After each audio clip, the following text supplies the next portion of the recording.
मेरा नाम अतुल है। मैं एक लड़की से बहुत प्यार करता था। वो देखने में बहुत खूबसूरत थी। जिस दिन मैंने उसे पहली बार देखा था, मुझे उसे देखते ही प्यार हो गया था। उसकी आंखें बहुत खूबसूरत थीं, लंबे घने बाल और रंग गोरा। उसे देखते ही मुझे ऐसा लगा जैसे इसी लड़की के साथ मुझे सारी जिंदगी गुजारनी है। मैंने उस लड़की से शादी करने का फैसला कर लिया था। मैंने अपनी मम्मी को उस लड़की के घर रिश्ता लेकर भेज दिया था। लड़की के घर वाले गरीब थे। उन्होंने रिश्ता एक्सेप्ट कर लिया क्योंकि उन्हें मुझ जैसा स्मार्ट और अमीर दामाद मिलने वाला था जो उनकी बेटी का बहुत ख्याल रखता। मुझे बहुत खुशी हो रही थी कि मेरी शादी मेरी पसंद की लड़की से होने जा रही है। मेरी उससे कोई बातचीत तो नहीं हुई थी, बस मैंने उसे देखते ही फैसला कर लिया था कि मैं इसके घर रिश्ता भेज दूंगा। लड़की खूबसूरत थी, इसलिए मेरी मम्मी भी आसानी से मान गई थी। मेरे परिवार में कोई नहीं था मेरी मम्मी के अलावा। मेरी मम्मी मुझे बहुत प्यार किया करती थी। मेरे पास बहुत सारी दौलत थी। मैं डॉक्टर था और बड़े अस्पताल में मेरी नौकरी लगी हुई थी। महीने का अच्छा कमा लेता था। घर में बहुत सारे नौकर थे। जिस लड़की से मेरी शादी होने वाली थी, उसकी खूबसूरती देखते हुए हर दिन उसके घर में रिश्ता आ जाता था। पर मेरी मम्मी ने लड़की वालों के ऊपर मेरी वजह से ज्यादा दबाव डाला, तो उन लोगों को अपनी बेटी की शादी मेरे साथ ही करनी पड़ गई। मुझे खुशी थी कि उन लोगों ने मेरी मम्मी के कहने का मान रख लिया था। इसी तरह मेरी शादी कुछ ही दिनों बाद उस लड़की के साथ हो गई थी। शादी के बाद मेरी जिंदगी अच्छी गुजर रही थी। मेरी पत्नी के कदम मेरी आने वाली जिंदगी में बहुत शुभ हुए थे। मेरी कामयाबी के दिन आ गए थे। मैं शहर का फेमस सर्जन बन गया था और मेरी पत्नी मेरे साथ बहुत खुश थी। मेरी पत्नी का नाम अर्चना था। वो मेरी मम्मी का भी बहुत ख्याल रखती थी। वैसे तो हमारे घर में हर काम का एक अलग नौकर था। घर में बहुत सारी नौकरानियां भी मौजूद थी। एक लड़की जो मेरी मम्मी को मिली थी, उसका नाम अंजलि था। अंजलि बहुत छोटी थी जब मेरी मम्मी उसे अपने गांव से लेकर आई थी। मेरी मम्मी का मायका गांव का था, जबकि मेरे पापा शहर में ही पले बड़े थे। अंजलि की मम्मी मेरी नानी के घर की नौकरानी थी। एक दिन अंजलि की मम्मी की तबीयत बहुत ज़्यादा ख़राब हो गई थी और इन दिनों मेरी मम्मी छुट्टियों में हमें लेकर नानी के घर गई हुई थी। अचानक अंजलि की माँ की तबीयत इतनी ज़्यादा ख़राब हो गई थी कि उसकी माँ इस दुनिया को छोड़कर चली गई।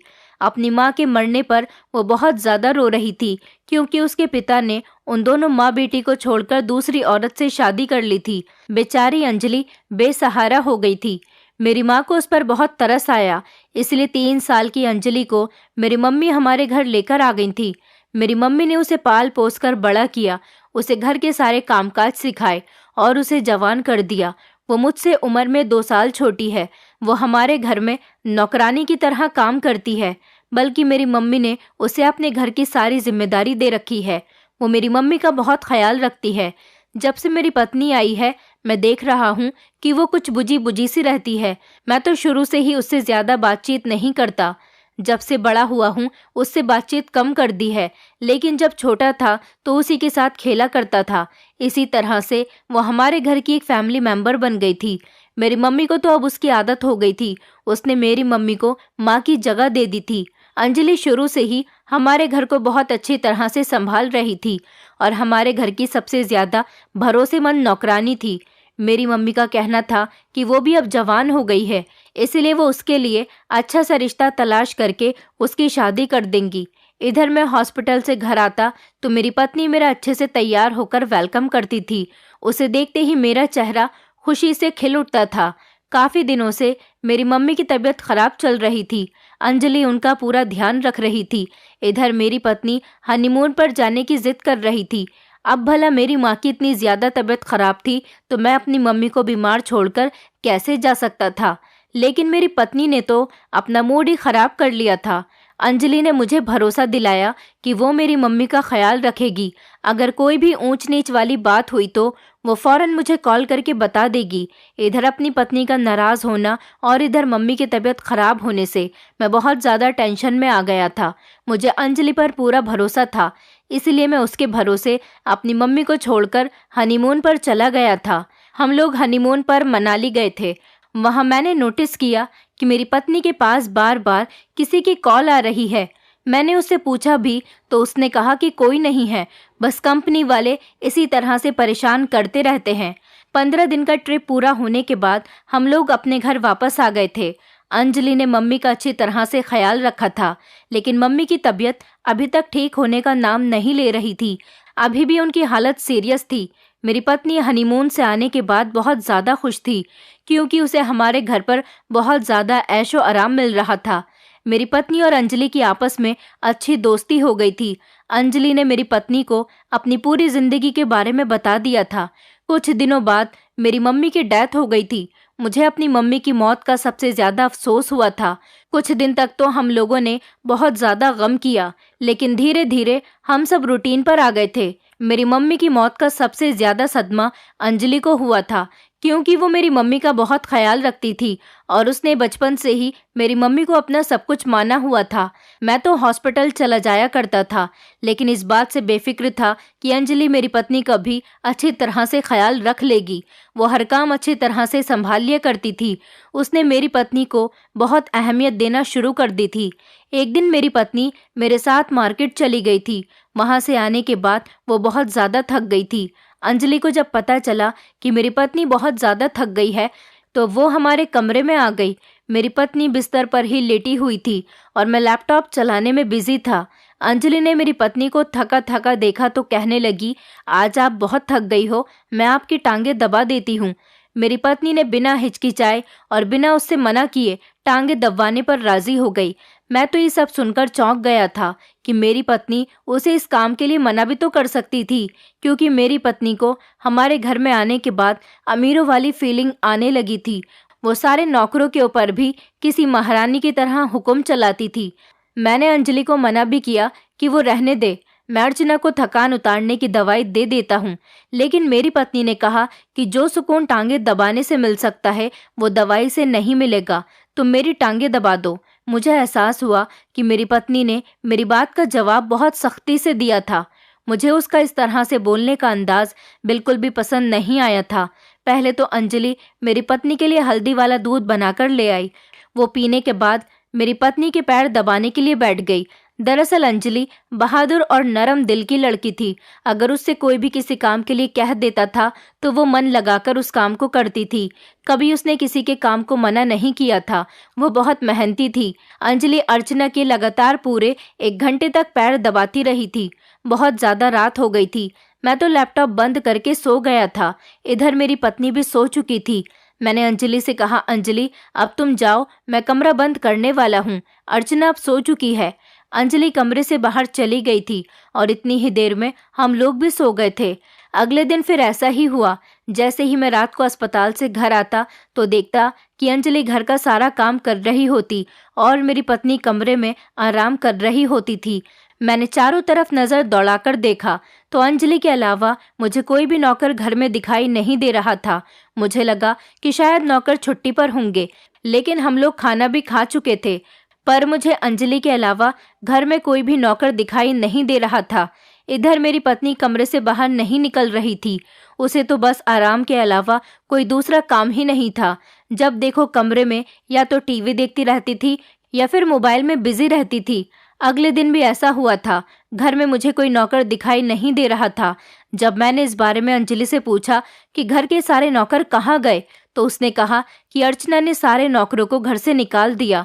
ये बात सुनकर मुझे बहुत गुस्सा आया था। आखिर वो सारे नौकर मेरी मम्मी ने रखे थे और सारे ही नौकर भरोसे वाले थे। अंजलि को छोड़कर घर में कोई भी नौकर नहीं था। घर के काम का सारा बोझ अंजलि के कंधों पर ही था। मुझे ये सब देखकर बहुत गुस्सा आया था। मैं फौरन कमरे में अपनी पत्नी के पास गया और उससे कहने लगा कि तुमने ये क्या हरकत की है? आखिर तुम्हारी हिम्मत कैसे हुई सारे नौकरों को काम से निकालने की? उसने प्यार से मुझे गले लगा लिया और कहने लगी कि मैं अंजलि के साथ मिलकर घर का काम कर लिया करूंगी। मुझे अच्छा नहीं लगता। घर में इतने सारे मर्द नौकर हैं और सिर्फ अकेली अंजलि लड़की है। आजकल के नौकरों पर भरोसा नहीं करना चाहिए। अंजलि जवान लड़की है और खूबसूरत है। मुझे हमेशा उसकी फिक्र लगी रहती है। ऐसी लड़कियों के साथ कोई भी कुछ भी गलत कर सकता है। इसलिए मैंने सारे मर्द नौकरों को घर से निकाल दिया। आप फिक्र मत करो, कुछ दिनों के बाद मैं 2-3 नौकरानियों का इंतजाम कर लूंगी और जब तक नौकरानियां नहीं आ जाती मैं अंजलि के साथ घर के काम में उसका हाथ बटा लिया करूंगी। इतने प्यार से जब मुझे अर्चना ने ये बात समझाई तो मुझे उसके ऊपर प्यार आने लगा था। मैं समझ गया था कि वो क्या करना चाहती है। उसे अंजलि की ही फिक्र हो रही थी। अंजलि और अर्चना एक साथ मिलकर घर को बहुत अच्छे से संभाल रही थी। मैं ये सब देखकर बहुत खुश हो रहा था। घर का माहौल बहुत अच्छा हो गया था। मैं तो घर की तरफ से बहुत बेफिक्र हो गया था। मैं देखता कि हर दिन अंजलि अर्चना के रोजाना पैर दबाती और उसके शरीर की मालिश करती थी। अर्चना मुझसे अंजलि की बहुत तारीफ करती थी। एक दिन मुझसे अर्चना ने कहा कि मैं कुछ दिनों के लिए अपने मायके जाना चाहती हूँ। मैंने उसे उसके घर जाने की परमिशन दे दी, क्योंकि जब से हमारी शादी हुई थी वो अपने मायके गई भी नहीं थी। जब मैंने उसे मायके जाने की परमिशन दी तो वो बहुत ही खुश हो गई थी। वो पूरे 1 महीने के लिए अपने मायके जा रही थी। उसने अपनी पैकिंग भी कर ली थी। मैं अगले दिन सुबह के टाइम पर अर्चना को उसके मायके छोड़ आया था। उसके बाद मैं वहीं से ही हॉस्पिटल चला गया था। आज हॉस्पिटल में मुझे बहुत ज़्यादा काम था और मैं बहुत थक गया था। मेरे पैर भी बहुत दर्द कर रहे थे, इसलिए मैं बहुत थका हारा घर आया था। अंजलि ने मुझे खाने के लिए कहा तो मैंने उससे कहा कि मैं कमरे में फ्रेश होने के लिए जा रहा हूँ, तो तुम खाना कमरे में ही लेकर आ जाओ। अंजलि ट्रे में खाना लेकर मेरे कमरे में आ गई। उसने मुझसे कहा, आज आप बहुत थके हुए लग रहे हो। मैंने कहा, हाँ मैं थक तो बहुत गया हूँ। कोई बात नहीं, खाना खाने के बाद आराम कर लूँगा तो थकान दूर हो जाएगी। अंजलि कहने लगी, तुम फिक्र मत करो, मैं तुम्हारे शरीर की मसाज कर देती हूँ, तुम्हें कुछ सुकून मिल जाएगा। मुझे अच्छा नहीं लगा उससे मसाज के लिए कहना, इसलिए मैंने उसे मना कर दिया, पर वो मुझसे बहुत जिद करने लगी। तो फिर मैंने उससे कहा, ठीक है, मैं खाना खा लूँ, उसके बाद कुछ देर टहल लूँगा। जब मैं लेटूंगा तो तुम मेरी बॉडी की मसाज कर देना। अंजलि मेरे खाना खाने का इंतज़ार कर रही थी। कुछ देर के बाद मेरे बिना कहे ही वो मेरे कमरे में आ गई और उसने मेरी कमर पर मसाज करना शुरू कर दिया। उसके हाथ से मसाज करवाकर ऐसा लग रहा था जैसे मेरे शरीर का सारा दर्द खत्म हो गया। थकान तो जैसे बिल्कुल ही गायब हो गई है। सच में अंजलि के हाथों में जादू था। आज मुझे एहसास हुआ था कि मेरी पत्नी क्यों अंजलि के हाथ से मसाज करवाना पसंद करती थी, क्योंकि अंजलि के हाथों से मसाज करवाने पर मुझे बहुत सुकून और राहत मिल रही थी। काफ़ी देर मसाज करने के बाद अंजलि ने अपने हाथ रोक दिए थे। उसके बाद मैंने अंजलि को खुश होकर अपने पर्स से थोड़े से पैसे निकाल कर दिए। ये देखकर वो शर्माने लगी थी और कहने लगी, अतुल, अब तुम मुझे पैसे देकर शर्मिंदा कर रहे हो। तुम्हें पता है, बचपन से लेकर आज तक मैंने इस घर में कोई भी काम पैसों के लिए नहीं किया। ये मेरा अपना घर है और तुम भी तो मेरे अपने हो। भला मैं तुमसे पैसे लेती हुई अच्छी लगूंगी क्या? ये सुनकर मैंने उससे कहा कि ये पैसे तुम्हारी मेहनत के हैं। तुम्हें भी तो भला अपने गुजारे के लिए पैसों की ज़रूरत होती होगी। तुमने कभी पैसे मांगे ही नहीं, ये तो मैं तुम्हें अपनी खुशी से दे रहा हूँ। ये बात सुनकर अंजलि ने मुझसे वो पैसे ले लिए और कहने लगी, वैसे मुझे पैसों की कोई ज़रूरत नहीं, तुम्हारे घर में हर चीज़ मौजूद है। मैं ये पैसे सिर्फ तुम्हारी खुशी के लिए ले रही हूँ। मेरी पत्नी घर पर मौजूद नहीं थी। आज काफ़ी दिनों के बाद मैंने अंजलि से खुलकर बातचीत की थी, क्योंकि शादी से पहले भी अंजलि मुझसे इस तरह से बातचीत नहीं करती थी। अगले दिन फिर से अंजलि ने ऐसा ही किया। मुझे खाना देने के बाद उसने कहा कि मैं तुम्हारे शरीर की मालिश कर देती हूँ, तुम्हारी थकान उतर जाएगी। अंजलि जब मेरी मालिश करती थी तो मुझे ऐसा लगता था जैसे मुझे बहुत गहरी नींद आ रही है, क्योंकि उसके हाथों में एक अजीब सा नशा था। इसी तरह से काफ़ी दिन गुजर गए थे। रोज़ ऐसा ही होता रहा था। मुझसे अंजलि को मालिश करवाने से मना करने की हिम्मत ही नहीं होती थी, क्योंकि मुझे भी अब उसके हाथों की आदत हो गई थी। उसके हाथ से मालिश करवाने के बाद इतनी अच्छी नींद आती कि सुबह को ही मेरी आँख खुलती थी।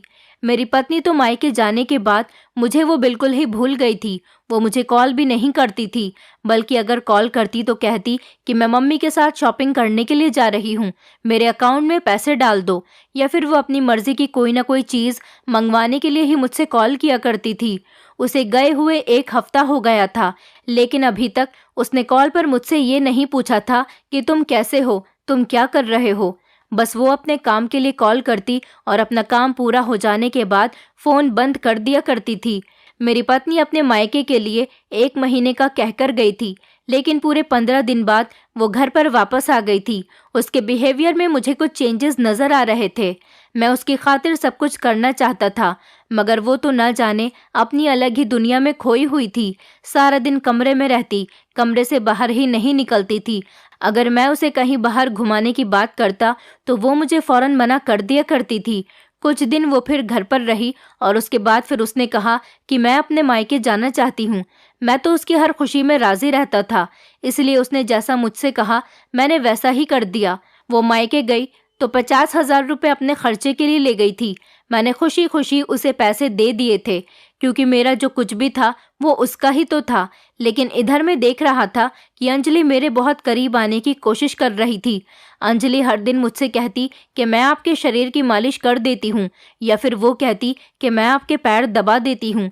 वो मेरी पत्नी के सामने भी ये सब कुछ करती तो मुझे इस बात से हैरत होती कि मेरी पत्नी को इस बात से कोई मतलब नहीं होता था। वो किसी पराई लड़की से मेरे शरीर की मालिश करवाने देती थी। मुझे ये सब कुछ बड़ा ही अजीब लगने लगा था।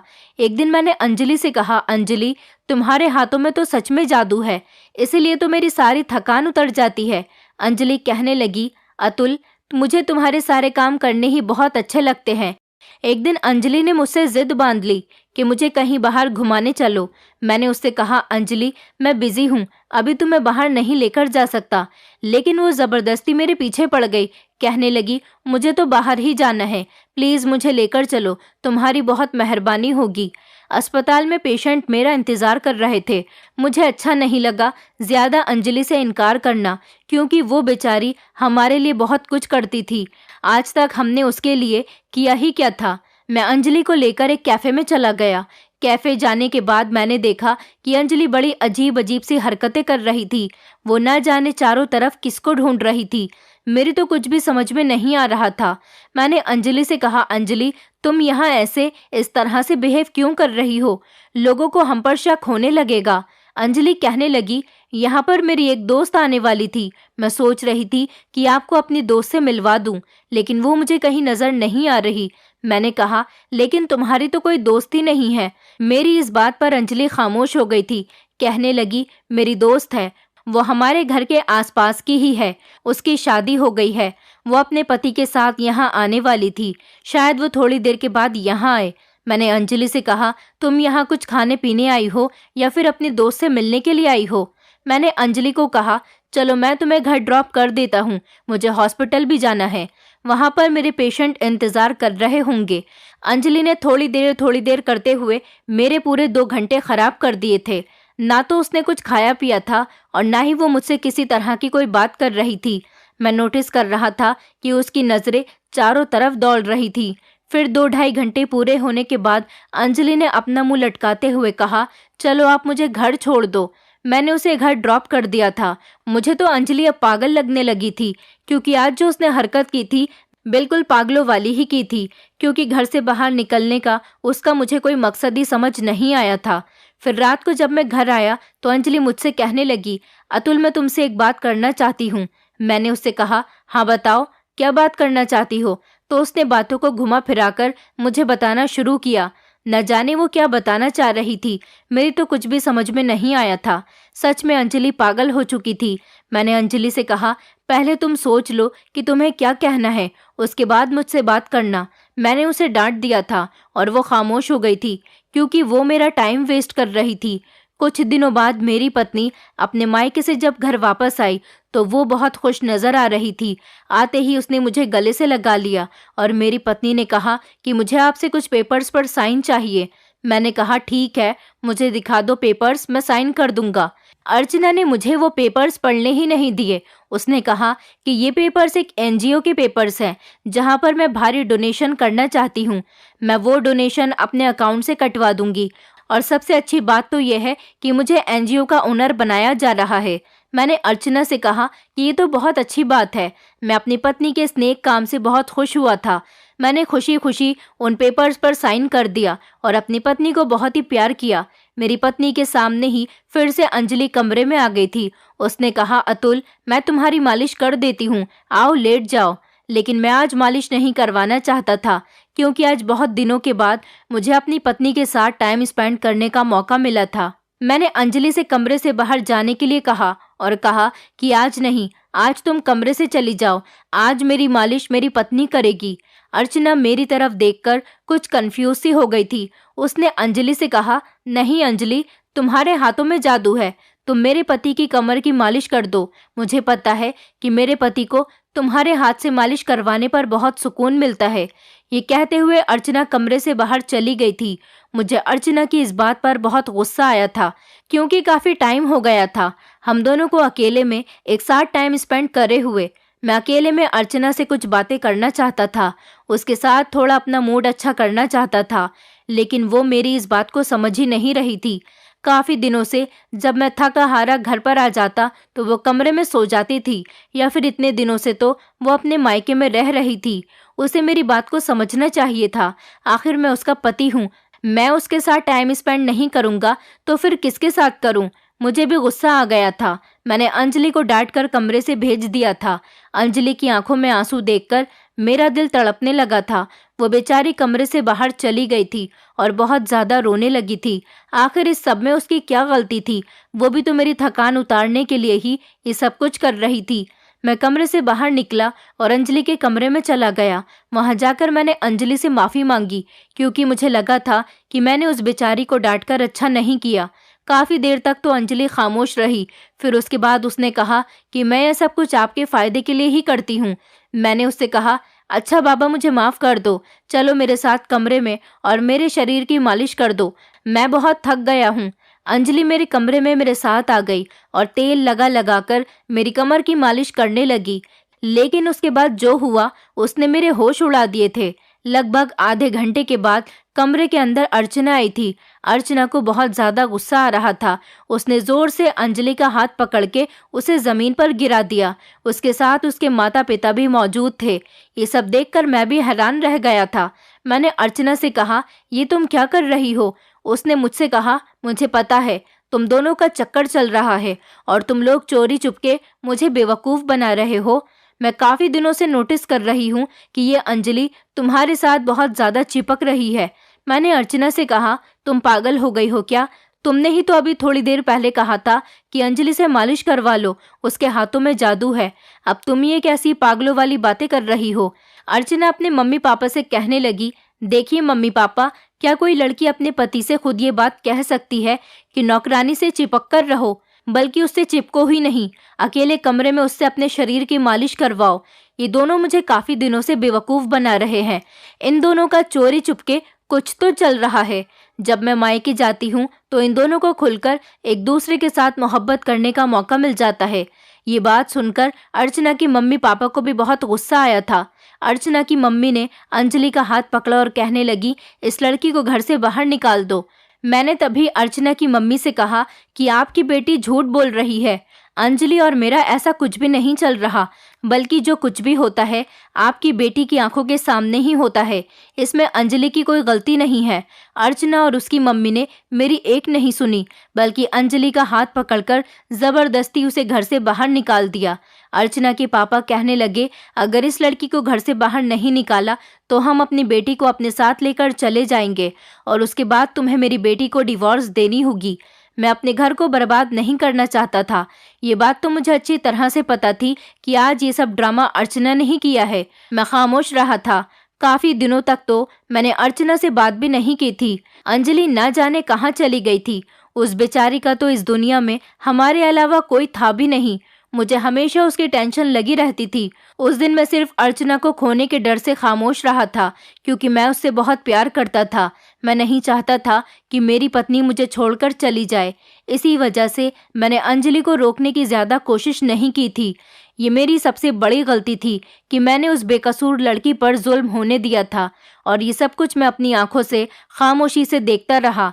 मुझे इतनी ज्यादा बेचैनी हो रही थी कि मुझे रातों को भी अब नींद नहीं आ रही थी, क्योंकि उस पर जुल्म हुआ था और मुझे उसकी फिक्र हो रही थी कि वो कहाँ चली गई।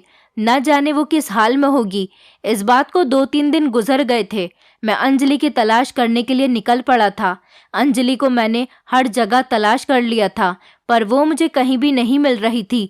थक हार कर मैं मंदिर में प्रार्थना करने के लिए चला गया कि मुझे जल्द से जल्द अंजलि का पता मिल जाए। मैं मंदिर गया तो तो अंजलि वहाँ पर प्रार्थना कर रही थी। उसे देखते ही मैं बहुत खुश हो गया था। मैंने अंजलि से कहा, प्लीज़ तुम मेरे साथ घर चलो, लेकिन अंजलि की आंखों में आंसू थे। उसने मुझसे कहा, आप अपना घर बचा लो। उसके बाद जो उसने मुझे बताया, ये सुनकर तो मेरे पैरों तले से ज़मीन निकल गई थी। अंजलि ने बताया कि उसकी पत्नी एक फ्रॉड औरत है। मुझे पता है कि आपको मेरी बात पर यकीन नहीं आएगा, पर उस दिन उन्होंने जो कुछ भी किया था वो सब कुछ आपको बेवकूफ़ बनाने के लिए किया था। वो अपने माता पिता के सामने ये साबित करना चाहती थी कि हम दोनों का अफेयर चल रहा है और वो लोग इस बात पर यकीन कर लें, जबकि आपकी पत्नी का अफेयर किसी और लड़के के साथ चल रहा है। ये बात उसके माता पिता को पता नहीं है। वो उस लड़के से शादी करना चाहती है और वो लड़का और आपकी पत्नी दोनों की ही नज़र आपकी दौलत पर है। आपको याद है, कुछ दिनों पहले अर्चना ने आपसे कुछ पेपर्स पर साइन करवाए थे और ये कहा था कि वो पेपर्स किसी एनजीओ के हैं। वो पेपर्स किसी एनजीओ के नहीं, बल्कि आपकी प्रॉपर्टी के पेपर्स थे। उसने आपकी प्रॉपर्टी को अपने नाम करने की कोशिश की थी। मैंने अंजलि से कहा, तुम्हें यह सब कुछ कैसे पता चला?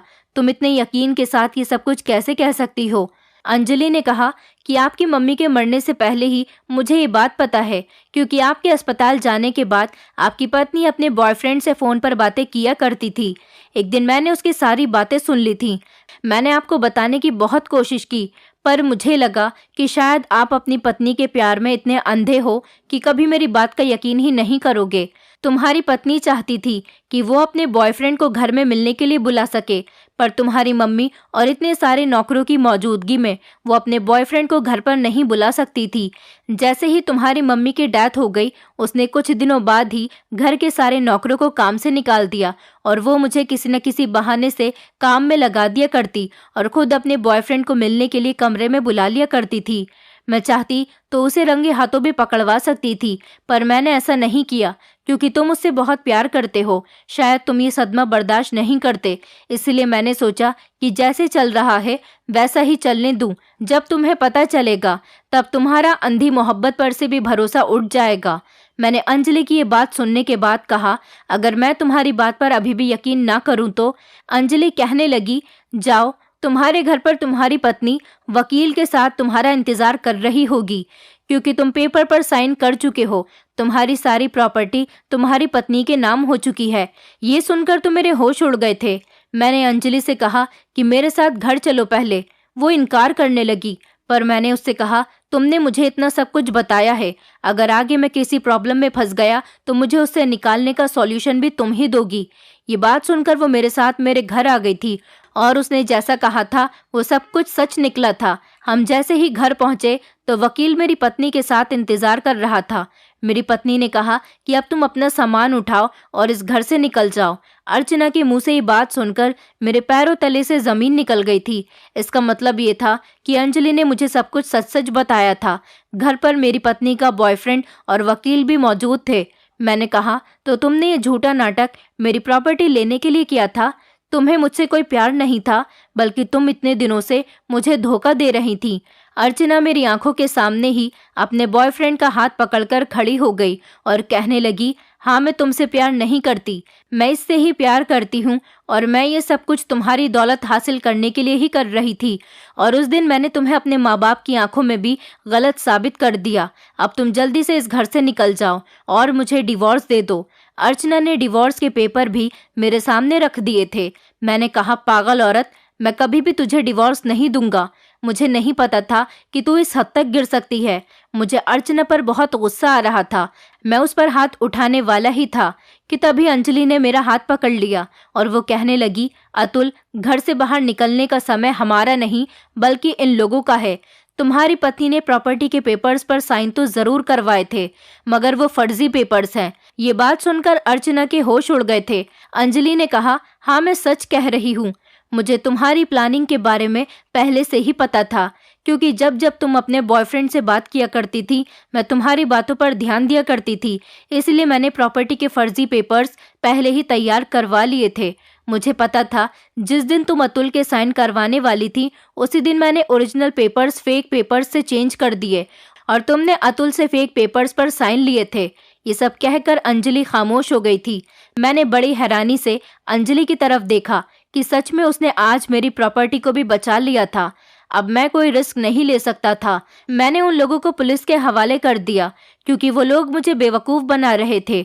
वो लोग मुझे बेवकूफ़ बनाकर यहाँ से भागते, इसीलिए मैंने अर्चना को डिवोर्स दे दी थी। डिवोर्स पेपर्स पर साइन करने के बाद पुलिस अर्चना को अपने साथ ले गई थी। 420 के केस में अर्चना और उसके बॉयफ्रेंड को अरेस्ट कर लिया गया था। वो जो वकील हमारे घर आया था, उसने तो उन लोगों का केस लेने के लिए साफ इनकार कर दिया था क्योंकि वो इस मैटर में फंसना नहीं चाहता था। मैंने अर्चना की तरफ से अंजलि से माफ़ी मांगी और उसे थैंक यू भी कहा। उसने मेरी सच में बहुत हेल्प की थी।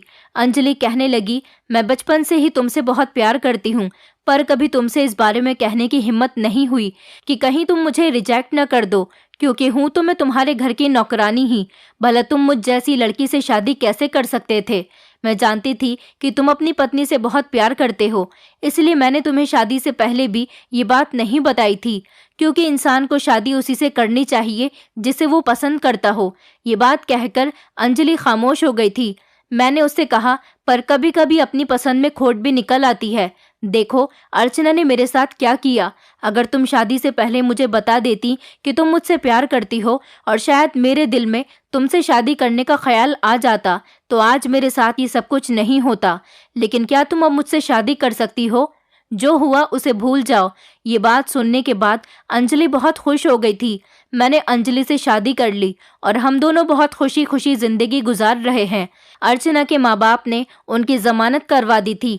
अर्चना ने घर आने के बाद मुझसे बहुत माफ़ी मांगी, पर मैं तो उसे डिवोर्स दे चुका था और अंजलि से मैंने शादी कर ली थी। अब मैं दोबारा इस फ्रॉड औरत पर भरोसा नहीं कर सकता था।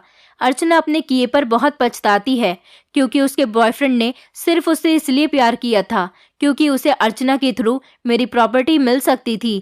जमानत होने के बाद तो उसने भी अर्चना को रिजेक्ट कर दिया था और अब अर्चना दर दर की ठोकरें खा रही है और मैं अपनी पत्नी के साथ अपनी जिंदगी में बहुत खुश हूँ। दोस्तों, उम्मीद करती हूँ आपको हमारी कहानी पसंद आई होगी। कहानी पसंद आई है तो वीडियो को लाइक करें, चैनल पर नए हैं तो चैनल को सब्सक्राइब करें और हाँ, नोटिफिकेशन बेल को जरूर दबाएं ताकि अगली अपडेट सबसे पहले आपको मिले।